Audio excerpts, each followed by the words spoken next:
የሰው ልጅ ከመፈጠሩ በፊት ሌሎች የባዕድ ዝርያዎች ቀድሞውኑ አጽናፈ ዓለሙን እያሰሱ ነበር። በሶማሊስ ፕላኔት ላይ ሚልስ የተባለ ሰው ልጁ ኔቪን የባህር ዳርቻ ላይ ስትጫወት እያያት ለ2 ዓመት የሚቆይ የጉዞ ሥራ መውሰዱን ለሚስቱ አሊያም ያስረዳታል። አብዛኛውን ጊዜ አጫጭር ጉዞዎችን ነበር የሚመርጠው። አሁን ግን ለልጁ ለኔቪን ሕክምና ወጪ የሚሆን ተጨማሪ ገንዘብ ለማግኘት ነው ይህንን ረጅም ጉዞ የሚወሰነው። ከዚያም ሚልስ በእጁ እንዴት ማፋጨት እንደሚቻልም ለኔቪን ያስተምራትና በመጨረሻም ስለ ጉዞ ከእሷ ጋር ያወራሉ። ከተወሰነ ጊዜ በኋላ ሚልስ በከባድ እንቅልፍ ውስጥ ያሉ ሰዎችን የያዘ መንኮራኩር እየመራ ጉዞ ጀምሮ አንድ ቀን ግን መንኮራኩሩ ካልታሰበ ሜትሮይድ ወይም የጠፈር ድንጋይ ጋር ተጋጭቶ በድንጋዮቹም ደጋግሞ ይመታና መንኮራኩሩ መበታተን ሲጀምር ሚልስ በፍጥነት ወደ መቆጣጠሪያ ክፍሉ በመሮጥ የአደጋ ጊዜ ምልክትም ልኮ ከዚያም በአቅራቢያው ባለ ፕላኔት ላይ ለማረፍ ሲሞክር መንኮራኩሩ ለሁለት ተሰንጥቆ ሚልስም ሊከሰት ያለውን አደጋ እያየ ስለ ልጁ እያሰበም ራሱንም ይስታል። ከጥቂት ደቂቃዎች በኋላ ሚልስ ሲነቃ ኮምፒውተሩ ያልታወቀ ቦታ ላይ እንዳሉ ነግሮት ሆዱ ላይ ብረት ተሰክቶ አግኝቶም በህመም እየተሰቃየ ነቅሎ ካወጣው በኋላ ቁስሉን በሙቀት አክሞም ይዘጋዋል። ቀጥሎም የጠፈር ልብሱን ለብሶ የመንኮራኩሩን ጉዳት ማየት ጀምሮም በዚያም በቅዝቃዜ ተኝተው የነበሩ ሰዎች ያሉበት ክፍል መበላሸቱን ተረድቶ ጥንቃቄ ለማድረግ የሌዘር ሽጉጡን ይዞ ከመንኮራኩሩም ወጥቶ በዚያም አንድ ሚስጥራዊ ፍጡር በሚዋኝበት ውሃ ውስጥም ያልፋል። አብረውት የነበሩት ሰዎች በሙሉ መሞታቸውን ሲያይም በጣም አዝኖ የመንኮራኩሩን ጉዳት ካረጋገጠ በኋላ ማምለጫው ፖድ ያለው በሌላኛው ተቆርጦ በወደቀው ክፍል ውስጥ መሆኑን ተረድቶም ሚልስ ያልታወቀ ቦታ ላይ ነኝ የሚል ሌላ ይድረሱልኝ መልእክት ልኮም ተስፋ በመቁረጥና እዚያው መቅረቱን በማሰብ ሽጉጡን አንስቶም ራሱን ሊያጠፋ ሲል የኔቪን ትውስታዎችም ያስቆሙታል።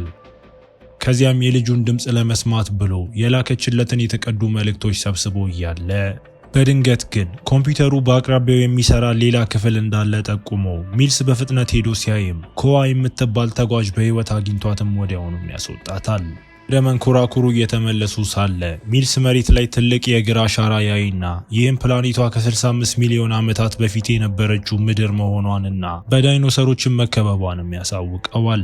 መሽቶ ወደ መንኮራኩሩ ሲመለሱ ሚልስ በህልሙ ኔቪን የት ነው ያለኸው እያለች ስትጠይቀው እየሰማም አድሮ በማግስቱ ግን ልጅቷን ለማዳን ሲል ብቻ ለማምለጥም ይወስንና ሌላኛውን የመንኮራኩር ክፍል ለማግኘትም ኮምፒውተሩን ቢጠቀምም ግን ሊያገኘውም አልቻለም። በኋላ አካባቢውን ለማሰስ ሲወጣ የዝሆን ያህል ግዙፍ አጥንቶችንም አይቶ ይህም አውሬዎቹ ምን ያህል አደገኛ እንደሆኑ እንዲረዳም አድርጎት በድንገት ከዚህ በፊት አይቶት የማያውቀው የፈላ ውሃ ምንጭም ተረጭቶበት ካገገመ በኋላ ራቅ ብሎ የሚብለጨለጭ ነገር አይቶ የጠፋው የመንኮራኩሩ ግማሽ ክፍል እዚያ ተራራ ላይ መሆኑን ተረድቶም በስካነሩ ካረጋገጠ በኋላ የትኛውንም መንገድ እንደሚከተል እያሰበ ሳለ በድንገት በትንሽ ዳይኖሰር ጥቃትም ሲደርስበት ከፍጥሩ ጋር ታግሎም ሽጉጡን ተጠቅሞም ይገለዋል። ከጫካ ውስጥ ሌላ ድምፅ ሰምቶ ሚልስ ሄዶ ሲያይም ኮዋ ከመንኮራኩሩ መውጣቷን አይቶም ልጅቷ ስታየው መሮጥ ጀመራም እሱም ተከትሏትም ሮጦ ሁለቱም ከአንድ አፋፍ ላይ ተንሸራተው ይወድቁና እዚያም አንድ የሞተ ትልቅ ዳይኖሰር ያገኛሉ። በድንገት ዛፎቹ መናው ሲጀምሩ ሚልስ አንድ ትልቅ አውሬ ሲመጣም አይቶ ወዲያውኑ ኮዋን ይዞም ወደ መንኮራኩሩም ይሮጣሉ። ስትወድቅ ለደረሰባት ቁስል ሕክምና እያደረገላት ሁኔታውን ሊያስረዳት ቢሞክርም ነገር ግን ቋንቋቸው አንድ አለመሆኑንና የመንኮራኩሩ ተርጓሚ እንደማይሰራም ይረዳል። ሚልስ ሁኔታውን ለማስረዳት ቀይ ዱቄት በጠረጴዛ ላይ በመነስነስ ተራራውንና ማምለጫውን ስሎ ኮዋም አብረው በመሆንም ቤተሰቦቿን ስላ ቤተሰብ የሚለውን ቃል ብቻ ስለምታውቅ እሷን ለማረጋጋት ሲል ቤተሰቦችሽም እዚያ ተራራ ላይ ናቸው ብሎ ያሻታል። ከዚያም አንዲት ልጅ ማግኘቱን የሚገልጽ የድረሱልኝ መልእክት ልኮ ኮዋ የኔቪን የተቀዱ መልእክቶችን አግኝታ ማየት ጀምራ በእነዚህ ቪዲዮዎች ውስጥ ኔቪን እየታመመች ስትሄድና አባቷ አጠገቧ ባለመኖሩ የሰማት ቅሬታ ታይቶ ሚልስ ኮዋ ቪዲዮውን ስታይ ሲያገኛት ወዲያውኑ አጥፍቶ መሄድ እንዳለባቸውም ነግሯት ለጉዞ የሚሆን ስንቅ ይዘውን በጫካ ውስጥ ጉዞ ጀምረው አውሬ እንዳይሰማቸው በጣም ዝም ብለውም ይጓዛሉ። መንገዱ ረዥምና አድካሚ ቢሆንም ሚልስ ኮዋ ስትወድቅና ስትቸገር በመርዳቱ እየተቀራረቡ ሄደው አንድ ቀን ከሰዓት ኮዋ ሰማዩ ላይ ቀይ ሆኖ የሚበራ ነገር ብታይም ግን ምንም አትናገርም። ቆይቶ ግን ኮዋ የእግር ጉዞ ስለሰለቻት ሚልስን ለመቀላቀል ብላ ፍሬዎችንም እየወረወረችበት ሚልስ ተበሳጭቶ ስካነሩን ሲያይ ፍሬዎቹ መርዛማ መሆናቸውን አውቆ እንዳትነካቸውም ያስጠነቅቃታል። በኋላም ሚልስ አንገት ላይ አንድ ትልቅ ትል አርፎ በእጁ ሲገድለው ጣቶቹ በሚያጣብቅ ነገርም ተሞልተው በዛፍ ላይ ሊጠርገው ሲል ግን ነገሩ በጣም ጠንካራ በመሆኑ የዛፉ ቅርፊትም እጁ ላይ ተጣብቆ ሲወጣ ይህም ኮዋንም ያስቃታል። እሱም ሊያሾፍባትም በሚጣበቀው እጁ ሊነካስ ሲል አንድ ትንሽ ዛፍን ፊት ለፊታቸው ወድቆ ጨዋታውን አቋርጦት ያም በሚያጣብቅ ጭቃ ውስጥ የተዘፈቀች ትንሽ ዳይኖሰርም ያገኛሉ። ኮዋ አዝናላት ልትረዳት ስትሮጥ ሚልስ አደገኛ እንደሆነ ቢነግራትም እሷ ግን አልሰማ ስትል እሱም ረድቷት ፍጡሩ እንደተፈታም ወዲያውኑ ቢሮጥም ነገር ግን ጥቂት ርቀት ላይ በሌሎች አውሬዎች ተበልቶም ይሞታል። አውሬዎቹ ከሄዱ በኋላ ጉዟቸውንም ቀጥለው ፏፏቴ አጠገብ ቆመው እየታጠቡ ውሃም እየቀዱ ሚልስ የሆዱ ቁስል እያሳሰበው ሲሆን ነገር ግን ኮዋን ሲያይም ልጁ ኔቪን ትዝ ስለምትለው ጉዞውን ለመቀጠልም ብርታትም ያገኛል። ኮዋ ቆንጆ አበባዎች አግኝታ ሚልስን ትጨቀጭቀውና ጸጉሩ ላይ እንድታደርግለትም ማስገድዳው ከደቂቃዎች በኋላ ሚልስ የተራራውን አቅጣጫ ስለሳተው የተሻለ እይታ ለማግኘትም ዛፍ ላይ ወጥቶም እዚያም እጁ ላይ ትል ሲያይም ለማራገፍ ሲሞክር የዛፉ ቅርንጫፍን በድንገት ተሰብሮ ወድቆ ትከሻውን በዛም ይወርቃል።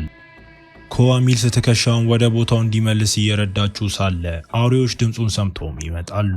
ነገሩን ለማፍጠን ሚልስ ኮዋ እጁ ላይ እንድትቆምበትም አድርጎ ትከሻው ወደ ቦታው ሲመለስ ወዲያውኑ ሽጉጡን አንስቶ አውሬዎቹንም ተኩሶ መምታት ጀምሮ ኮዋ እንድትሮጥ ነግሯት እሷ ራቅ ስትል ትናንሽ ቦምቦችን አፈንድቶ ግማሾቹን መግደል ይችላል። ሌሎቹ ግን ሊዘሉበት ሲሉ አንድ በአንድ ተኩሶ ገድሏቸውም ይህ በእንዲህ እንዳለ በራሪ ዳይኖሰሮችም ከዋ አጠገብ ሲያርፉ እሷ ተደብቃ እየተሳበች አውሬዎቹ ሊበሏት ሲሉ ሚልስ ደርሶ ገድሏቸው ነገር ግን አንዱ ተደብቆ ስለነበር ኮዋን በጭራው ይዞም ሲጎትታት ሚልስም ተከትሎ ሄዶ በመተኮስም ያስጥላታል።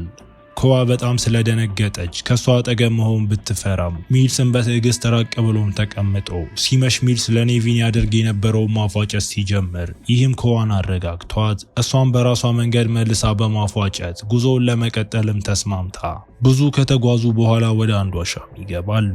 ሚልስ አደጋ ሲመጣ የሚጠቁሙ መሳሪያዎችን አጥምዶ ሰማዩን በስካነሩ ሲያይም ሜትሮይድ ወይም የጠፍር ድንጋይ መቃረቡን ቢረዳም ግን ትንሽ ስለሆነችም ብዙም አይጨነቅም። ኮዋም የኔቪንን የድምፅ መዝገብ ይዛ መምጣቷን ስታሳየው ሚልስ መጀመሪያ ቢቆጣትም በኋላ ግን ሁለቱም ስለሚያረጋጋቸውም አብረው ይሰሙታል።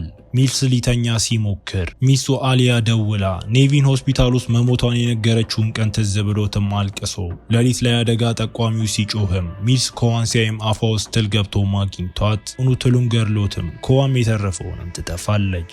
ከዚያም መሳሪያውን በከፍተኛ ሁኔታ ጮሆም አንድ ትልቅ ዳይኖሰር ዋሻው ደጃፍ ላይ ሲታይ ሚልስ ጥቂት ጊዜ ተኩሶበት በዋሻው ጀርባ ባለው በትንሹ ቀዳዳ በኩልም ከኮዋ ጋርም ያመልጣሉ። ትንሽ ዳይኖሰር እየተከተላቸው መሆኑን ሳያውቁ በጠባብ ቦታዎች ውስጥ አልፈውም ነገር ግን መጨረሻው ዝግ ሆኖም አግኝተውት ሚልስ በድንጋዮቹ መካከል ትንሽ ቀዳዳ አግኝቶ ለመቆፈር ቢሞክርም ብዙም ሊሳካለት አልቻለም። ኮዋ ይህንን ስታይ ተናዳ ቤተሰብ እያለች ደጋግማ እንዲሞክር ስትጠይቀው እሱ ግን ቤተሰቦቿ መሞታቸውን ሊነግራት ቢሞክርም ሊገባት አልቻለም።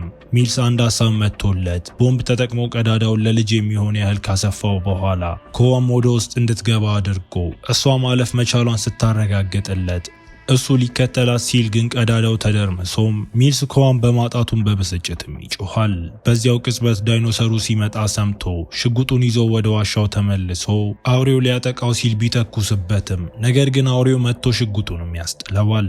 አውሬው ሚልስን ነክሶ ሊበላው ሲል ሚልስ ታግሎ ስካነሩን ያገኝና ከፍተኛ ድምፅ በመልቀቅም የአውሬውን ጆሮ ማደንቁሮት አውሬው ሲደናገር ሚልስ ሽጉጡን አንስቶም ገድሎት በሌላ በኩል ኮዋ በሰላም ወጥታ ጫካውን ብቻዋን እያሰሰች አንድ ትልቅ አጥንት አግኝታ መርዛማ ፍሬዎችንና ቅጠል በመጠቅለልም እንደ ጦር ስትሰራው እናያታለን።